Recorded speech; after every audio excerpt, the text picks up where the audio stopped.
और हमारे आठों करके जो सुरेंद्र जी से कहूंगा एक माला पैदा करके हम सब आपका अभिनंदन करें, अभिवादन करें।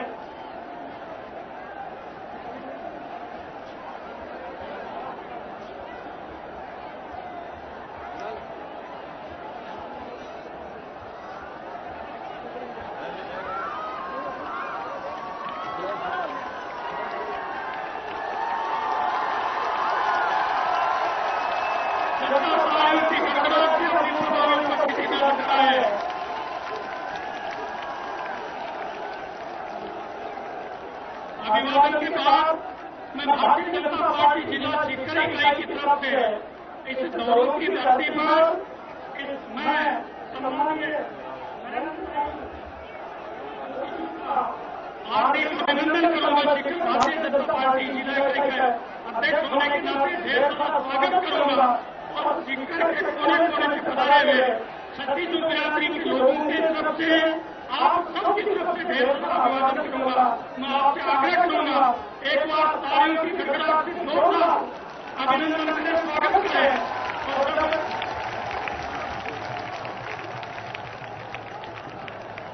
जब नरेंद्र भाई मोदी बोले तो हम इसमें शांति का परिचय देंगे। हमारा एक एक कार्यकर्ता अपनी शांति से सुनेगा, एक एक वाक्य में वो जान होगी जो इस भारत की तस्वीर बदलेगी। भारत को प्रभावी रूप से हम सबको एक दिशा देने का काम होगा। गरीब का हित होगा, आदमी का हित होगा। मैं सम्मानीय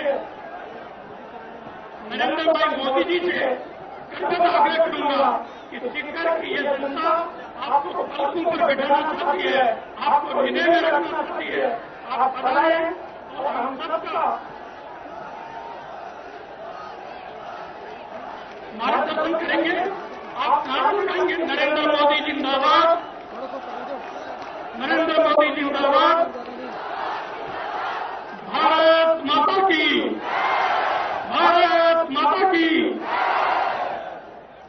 मैं सम्मानीय नरेंद्र भाई मोदी जी से आग्रह करूंगा कि आप पधारें और हम सबका मार्गदर्शन करें। सम्मानीय नरेंद्र भाई,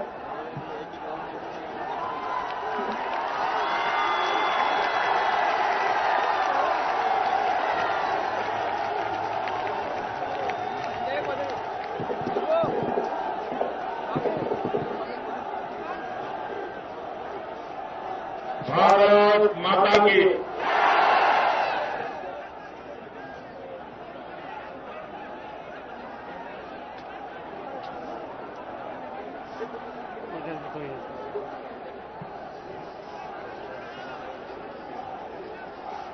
पर्दा बंद करवा दी, पर्दा पर्दा राम राम सर, पर्दा बंद करवा दी। राम राम सर।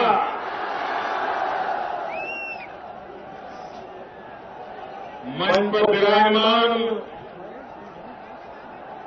भारतीय जनता पार्टी के राष्ट्रीय सचिव श्रीमान भूपेंद्र जी यादव, प्रदेश प्रवक्ता ज्योति किरण जी, जिला भाजपा के अध्यक्ष हरिराम रणवा जी, श्रीमान सुभाष महारिया जी, श्री प्रेम सिंह बाजोर जी, श्रीमान रतन जलदारी जी, श्रीमान गोवर्धन प्रधान जी, श्रीमान जावर सिंह, श्रीमान हरीश जी, श्रीमान मधुसूदन जी, श्रीमान बंशीधर जी, मंच पर विराजमान भाजपा के सभी वरिष्ठ महानुभाव,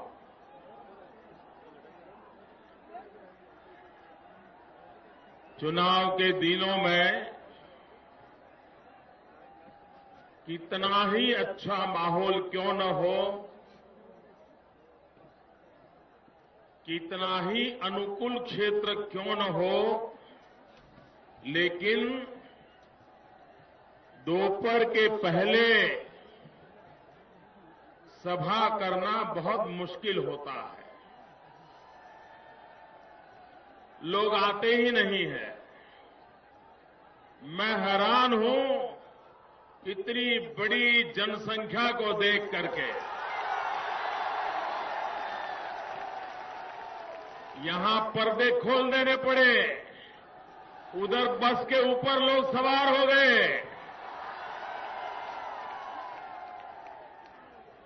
भाइयों बहनों,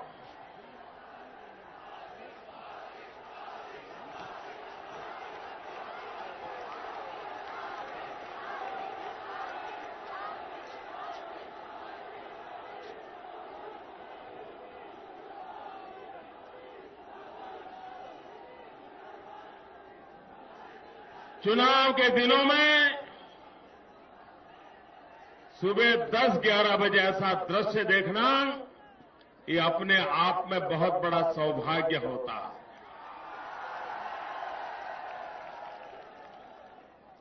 भाइयों बहनों, ये भूमि वीरों की भूमि है। ये बलिदानियों की भूमि है।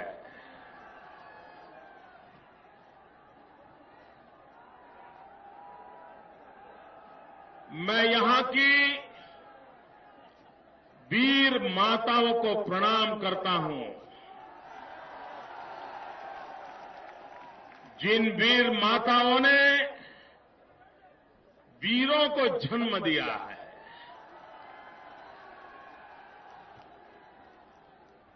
कोई परिवार ऐसा नहीं है जो देश के लिए मर मिटने के लिए तैयार न हो। कई ऐसे परिवार हैं जिन्होंने 2-2, 4-4 पीढ़ी भारत मां की रक्षा के लिए खपा दी है। भाई बहनों, इस देश का कौन देशभक्त नहीं होगा जिसको अगले जन्म में सीकर की माता के कोख से जन्म लेने की इच्छा न होती हो।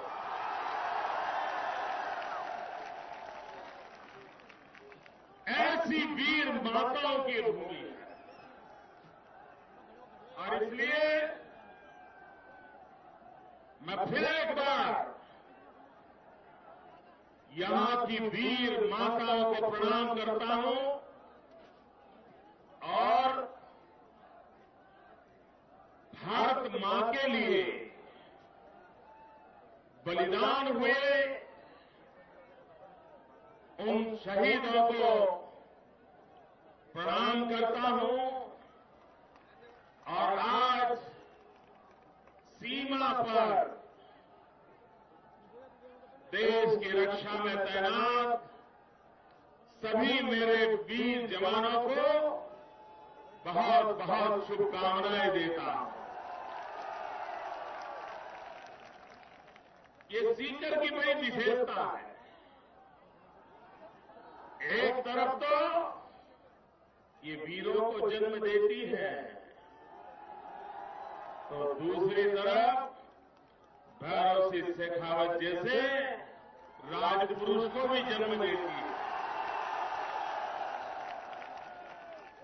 ये भूमि की विशेषता है कि इस देश के धनपतियों को यहां जन्म मिलता है। इसलिए भाई बहनों, सीकर का सिर्फ राजस्थान के लिए नहीं, पूरे हिंदुस्तान के लिए महत्व है। सीकर हिंदुस्तान का रक्षा भूमि है। सीकर हिंदुस्तान की रक्षा भूमि है। भाइयों बहनों, मैं नहीं जानता हूं मेरी पार्टी ने आज कार्यक्रम यहां क्यों रखा। मैं ये भी नहीं जानता हूं कि कांग्रेस पार्टी ने कल यहां कार्यक्रम क्यों रखा।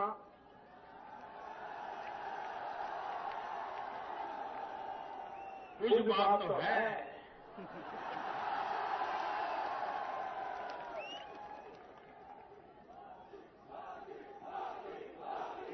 भाइयों बहनों,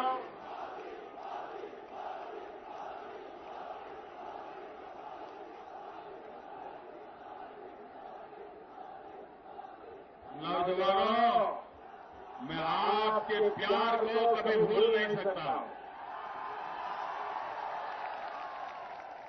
ऐसी धूप में आप जो तपस्या कर रहे हो, मैं विश्वास देता हूं भारतीय जनता पार्टी आपकी इस तपस्या को कभी बर्बाद नहीं होने देगी।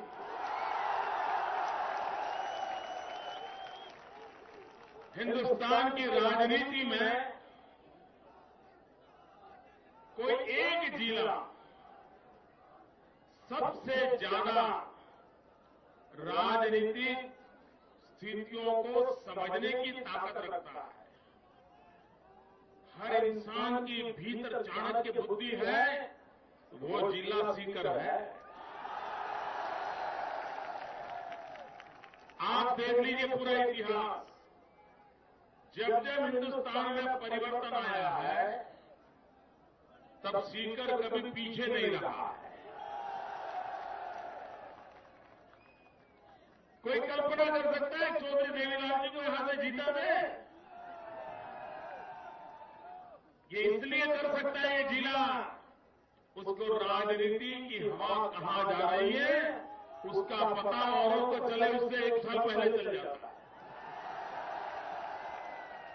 और इस बार सीकर को पूरा मालूम है राजस्थान में क्या होना है, ये भी पता है, और आने वाले 2014 के चुनाव में क्या होने वाला है वो भी सीकर को मालूम है।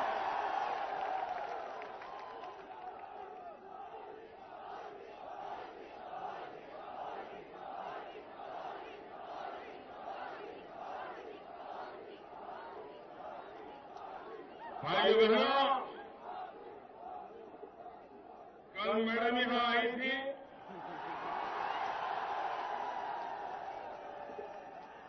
वो पूछ रही थी आप लोग 5 साल कहां थे? मैडम विपक्ष को पूछ रही है आप लोग 5 साल कहां थे? हम पिछले 5 साल सूक्ष्मदर्शक यंत्र लेकर के राजस्थान की सरकार खोज रहे थे, कहां है, कहां खो गई है, किस कोने में छिप गई है। हम परेशान हैं, नजर नहीं आते, कहां गए? मैडम सोनिया जी, हम आपकी बनाई हुई सरकार को ढूंढ रहे हैं, हमें नहीं पूरा राजस्थान ढूंढ रहा था, और आज तो पूरा हिंदुस्तान ढूंढ रहा है दिल्ली में सरकार है कि नहीं है। भाइयों बहनों, मैडम कह रही है हमने दिल्ली से पैसा भेजा और राजस्थान विकास की दौड़ में आगे निकल गया। भाइयों बहनों, ये मैडम की बात में आपको भरोसा है? ये मीडिया वालों को समझ में आया, ऐसे बोलो जरा। ये मैडम की बातों में आपको कोई भरोसा है? कल की उनकी सभा की बात के एक भी आपके गले उतरी? अगर सीकर की जनता के गले नहीं उतरी तो हिंदुस्तान की जनता के गले कभी नहीं उतर सकते। भाइयों बहनों, आप मुझे बताइए, आप मुझे जवाब देंगे? सबके सब देंगे? ये बहनें भी देंगी, वो पूछे स्टेडियम में ऊपर बैठे वो भी देंगे, वो बालकनी वाले भी देंगे। अच्छा ये बताओ भैया, अगर गुजरात में कोई अस्पताल में बनाता हूं तो क्या वो मोदी के जेब से पैसे आते हैं क्या? अगर मैं गुजरात में कोई स्कूल बनाता हूं तो मोदी के जेब से पैसा आता है क्या? वो पैसा किसका है? वो पैसा किसका है? जनता जनार्दन का है कि नहीं है? भाइयों बहनों, ये दिल्ली से जो लोग आते हैं वो ये कहते हैं हमने पैसे दिए, हमने पैसे दिए। ये पैसे किसके हैं? क्या भाइयों बहनों, जनता जनार्दन के पैसों पर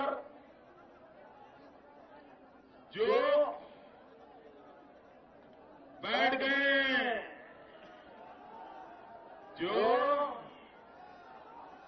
जिन पर रुपये खाने का पूरी पार्टी पर कितने कितने आरोप लगे हैं। और मैडम सोनिया जी, मैं जरा आपको एक दो सवाल पूछना चाहता हूं। मैं जानता हूं आप और आपका परिवार का कोई व्यक्ति जनता के सवालों का जवाब देते ही नहीं। पिछले 60 साल में आपने किसी को जवाब नहीं दिया। आप जवाब मुझे भी नहीं देंगे, मुझे मालूम है। आप हमें जवाब दो या न दो, सीकर की जनता इस बार आपको जवाब देने वाली है। मैडम सोनिया जी, यहां कैसी सरकार चली, जरा नमूना पेश कर रहा हूं।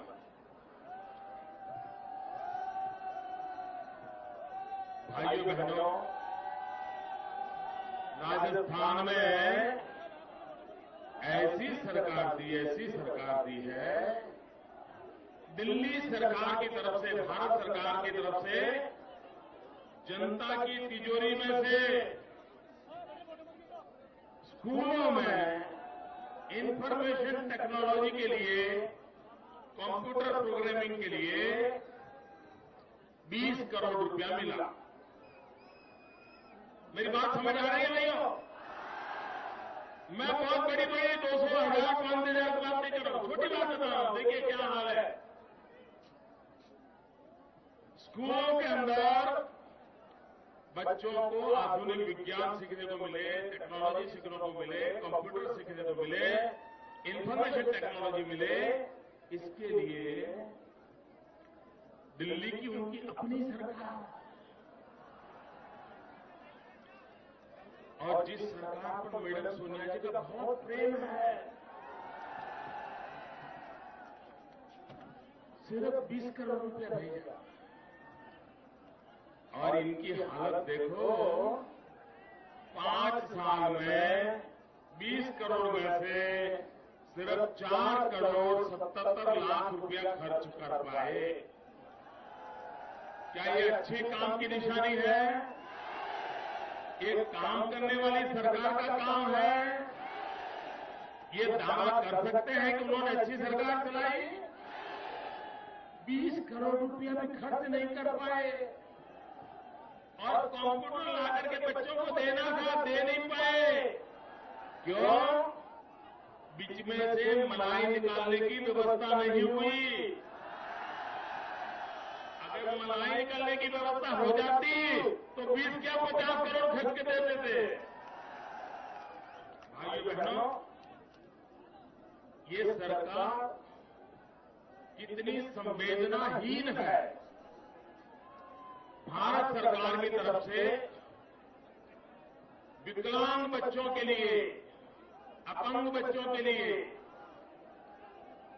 शारीरिक रूप से जिसको मुसीबत है, ऐसे बच्चों के लिए उनको 5 करोड़ रुपया मिले थे, उन बच्चों के लिए व्यवस्थाएं खड़ी करने के लिए। भाइयों बहनों, ये जिस सरकार को मैडम इतना बड़ा सर्टिफिकेट देके गई, उस सरकार ने अपंग बच्चों के लिए मिले हुए 5 करोड़ रुपयों में से एक नया पैसा खर्च नहीं किया। आप मुझे बताइए, इनकी सूची में अपंग हो, अंध हो, बहरा हो, गूंगा हो, भाइयों बहनों, ये लोग इस सरकार की सेवा के लिए अयोग्य है, ऐसा ये राजस्थान की सरकार मानती है। और इसलिए भाइयों बहनों, इनकी हालत ये, भाइयों बहनों, हमारे देश में सरकारों के संबंध में एक बीमारू राज्य की व्याख्या की गई, जिसमें बिहार है, उत्तर प्रदेश है, मध्य प्रदेश है, राजस्थान है। इसे देश में बीमारू राज्य माना जाता है। भैया, अब जगह नहीं है, कहां जाओगे? जगह अब क्या करें भाई, जगह कम पड़ रही है।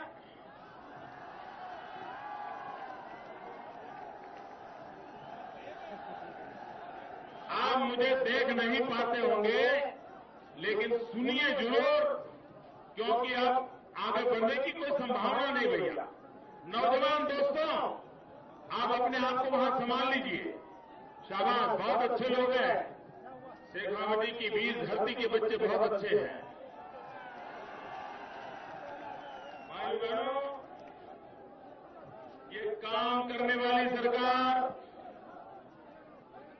मध्य प्रदेश में शिवराज जी की सरकार ने मध्य प्रदेश के माथे पर बीमारू राज्य का कलंक था, वो मिटा दिया। मध्य प्रदेश का विकास किया। क्या भाइयों बहनों, राजस्थान के माथे पर से कलंक मिटाना है? राजस्थान के माथे से बीमारू का कलंक मिटाना है? क्या ये सरकार मिटा सकती है? भाइयों बहनों, आप भाजपा सरकार को अवसर दीजिए। 5 साल के भीतर भीतर राजस्थान के माथे पर से बीमारू का कलंक मिटाने का मैं आपको वादा करता हूं।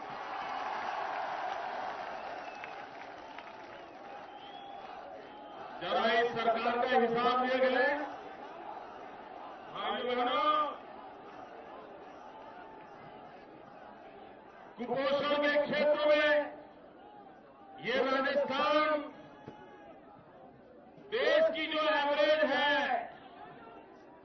उससे भी ज्यादा है। 52% से अधिक बच्चे यहां कुपोषण से पीड़ित हैं। ये यहाँ की सरकार का विकास है। मैडम, क्या आप ऐसे इसको विकास कहती हो? इतना ही नहीं भैया बहनों, आजादी के 60 साल के बाद भी राजस्थान में 100 में से 50 महिलाएं भी शिक्षित नहीं है। मैडम सोनिया जी, जिस राज्य में 52% महिलाएं अशिक्षित हो, क्या आप उसे राज्य का भला हुआ ऐसा कहोगी? भाइयों बहनों, हिंदुस्तान में बाल मृत्यु, सरेराश देश में जो बाल मृत्यु होता है, उससे राजस्थान में बाल मृत्यु डबल होता है, डबल। क्या जहां पर बच्चे मरने के बाद मर रहे हैं, जन्मने के तुरंत बाद मर रहे हैं बच्चे, क्या मैडम सोनिया जी आप उसके विकास कहती हो? भाइयों बहनों, आज भी राजस्थान की मां बहनें, वीर बेटों को जन्म देने वाली मेरी मां बहनें, उनको अगर शौचालय जाना है तो रात के अंधेरे का इंतजार करना पड़ता है। इज्जत के खातिर वो दिन में खुले में शौचालय नहीं जा सकती। आपके राजस्थान में मैडम सोनिया जी सिर्फ 20% घर ऐसे हैं जिसमें शौचालय है, माताओं बहनों की इज्जत की व्यवस्था है। 80% घरों में मां बहनों के लिए कष्ट झेलना पड़ता है। मैडम सोनिया जी, आज भी राजस्थान में ढेर सारे गांव ऐसे हैं जहां बिजली का नामो निशान नहीं है। भाइयों बहनों, अगर ऐसी सरकार रही तो राजस्थान का कभी भला होने वाला नहीं है। भाइयों बहनों, भाइयों बहनों,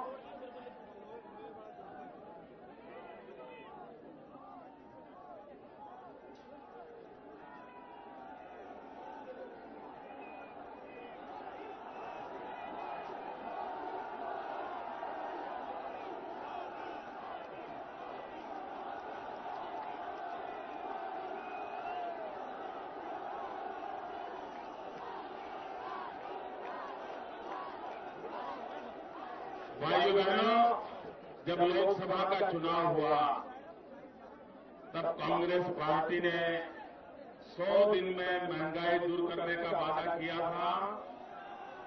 जरा सबके सब मुझे जवाब दीजिए, 100 दिन में महंगाई दूर करने का वादा किया था। 100 दिन में महंगाई दूर करने का वादा किया था। महंगाई घटी, महंगाई गई। भाइयों बहनों, कांग्रेस पार्टी ने वादा खिलाफी की या नहीं की? कांग्रेस ने वादा तोड़ा कि नहीं तोड़ा? आप कांग्रेस से नाता तोड़ोगे? जिसने वादा तोड़ा उससे नाता तोड़ो। भाइयों बहनों, इनको गरीबों की चिंता नहीं है, इनको गरीबों का भला करना उनके मन में नहीं है। इतना ही नहीं, देश के नौजवान, आप कहिए मेरे भाई बहनों, ये कांग्रेस पार्टी ने हर वर्ष 1 करोड़ लोगों को रोजगार देने का वादा किया था। वादा किया था। यहां कोई है जिसे दिल्ली सरकार ने रोजगार दिया हो? यहां है कोई नौजवान जिसको दिल्ली सरकार ने नौकरी दी हो? आप मुझे बताइए भाइयों, इन नौजवानों के साथ ये धोखाधड़ी है कि नहीं है? ये नौजवानों के साथ धोखाधड़ी है या नहीं है? क्या धोखाधड़ी करने वालों को आप फिर से सत्ता में बिठाएंगे? भाइयों बहनों, आज इस इलाके को पानी का संकट है। अटल बिहारी वाजपेयी ने सपना देखा था नदियों को जोड़ने का।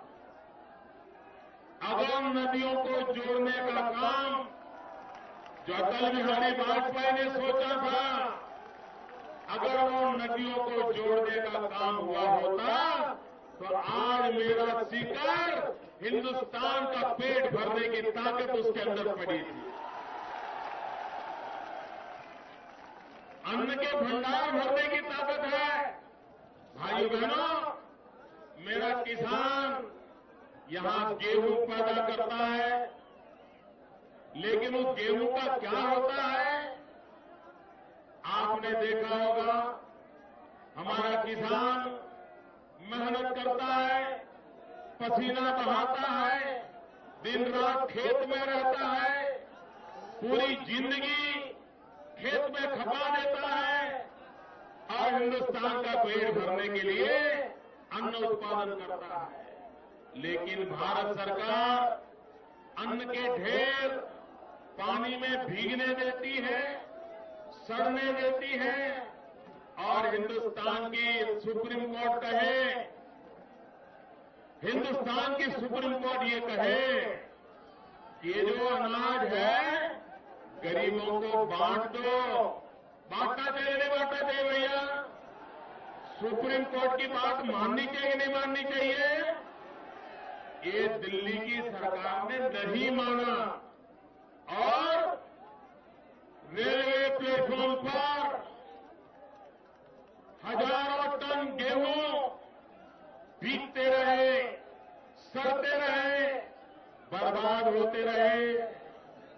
मेरे किसान जिसने इतनी मेहनत करके अन्न पैदा किया, वो जब बर्बाद होता होगा उसे कितनी पीड़ा होती होगी। इतना ही नहीं, ये दिल्ली सरकार ने क्या किया आपको बताओ, आप हैरान हो जाओगे भैया। दिल्ली सरकार ने क्या किया, वो जो सड़े हुए गेहूं थे वो सड़ने दिए और सड़ने दिए, और बाद में शराब बनाने वाली कंपनियों को 80 पैसे के भाव से बेच दिए। क्या ये गरीबों का भला करने का कार्यक्रम है? और भाइयों बहनों, ये आजकल कहते हैं, कल मैडम सोनिया जी आई और कह रही थी कि हमने ये कानून बनाया, हमने वो कानून बनाया, हमने ढिकना कानून बनाया, हमने फलाना कानून बनाया।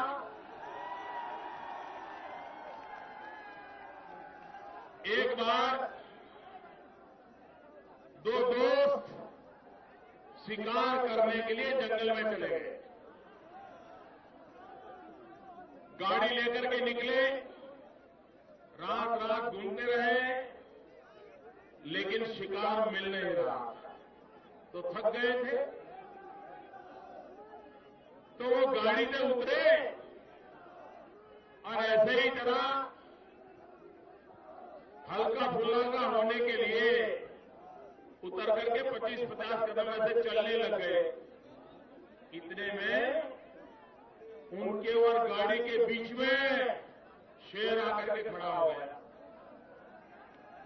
ये गए थे तो शिकार करने के लिए, लेकिन जब शेर को देखा तो करे क्या, क्योंकि उनकी बंदूकें तो जीप में पड़ी थी। सुनो भैया सुनो, आप भैया आपके नारे मेरे तक पहुंच गए हैं, आपका प्यार मेरे सलाखों पर। अब मैं बोलूं, आप कहे तो बोलो, ये जो टोली है ना वो कहे तो बोलूं, आप नहीं कहेंगे नहीं बोलूंगा। मैं लोकशाही में विश्वास करता हूं, आप कहेंगे तो जरूर बोलूंगा। बोलो, आप मेरी मदद करेंगे तो प्लीज। नारे बहुत दिए दोस्तों, बहुत प्यार दिया आपने, थैंक यू दोस्तों, थैंक यू। भाइयों बहनों, शेर सामने आके खड़ा हो गया। उनके जो बंदूकें थी वो गाड़ी में पड़ी थी। अब करे क्या, तो वो दो लोगों ने क्या किया, अपनी जेब में से पिस्तौल का राइफल निकाला और लाइसेंस निकाला और शेर को दिखाया, देखो मेरे पास लाइसेंस है। मुझे बताइए भैया, क्या लाइसेंस से वो बच सकते थे क्या? शेर वो लाइसेंस देख करके चुप रहेगा क्या? ये कांग्रेस पार्टी भी, आप भूखे हो चिंता मत करो, ये कानून है देख लो। आप बीमार हो चिंता मत करो, ये कानून है देख लो। ये क्या कानून का मजाक उड़ाया है। मैं जरा कांग्रेस वालों को पूछना चाहता हूं, जब बाबा साहब आंबेडकर ने भारत का संविधान बनाया, आप मुझे नौजवान बताइए, क्या भारत का संविधान हमें भूखा रखने का कानून बनाया है क्या? हमें अनपढ़ रखने का कानून बनाया है क्या? हमें बीमार रहने का कानून बनाया है क्या? भारत के संविधान में सारे कानून पड़े हुए हैं। ये जनता की आंख में धूल झोंकना बंद कर दीजिए। आप अपने कर्तव्यों को निभा नहीं रहे हो। 60 साल से देश को तबाह करके रखा है और आपकी बातों में अब देश आने वाला नहीं है। भाइयों बहनों, कल शाम को प्रचार अभियान समाप्त हो जाएगा। 1 तारीख को कमल के निशान पर बटन दबाकर भारतीय जनता पार्टी को भारी बहुमत से विजयी बनाइए। और मैं फिर एक बार शेखावटी की धरती, सीकर की धरती, वीर माताओं की धरती, मैं आपको नमन करता हूं। और मुझे विश्वास है वसुंधरा राजे जी के नेतृत्व में राजस्थान में ऊंचाइयों को पार करेगा। भारत माता की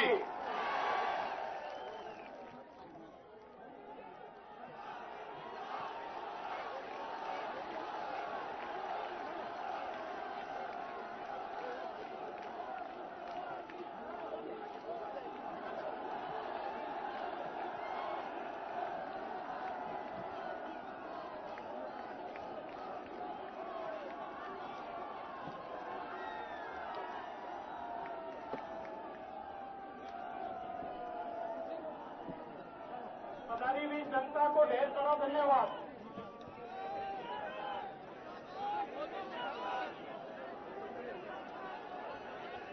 स्पीकर के जन सेवा का हिंदुस्तान की राजनीति के स्टेज को सुनने के लिए बहुत बहुत शुक्रिया, बहुत बहुत आभार। दोस्तों, इस दौड़ और जुलूस को 1 तारीख को मत पत्रक के माध्यम से मत पेटी तक पहुंचा देना। 8 दिसंबर को 8 विधायक स्पीकर की दाखिल से वसुंधरा जी को सीएम बनाने के लिए जाएंगे। आप सभी से आग्रह रहेगा, ये थोड़े संकड़े हैं, थोड़ा सा धैर्य रखना, आराम से निकलना।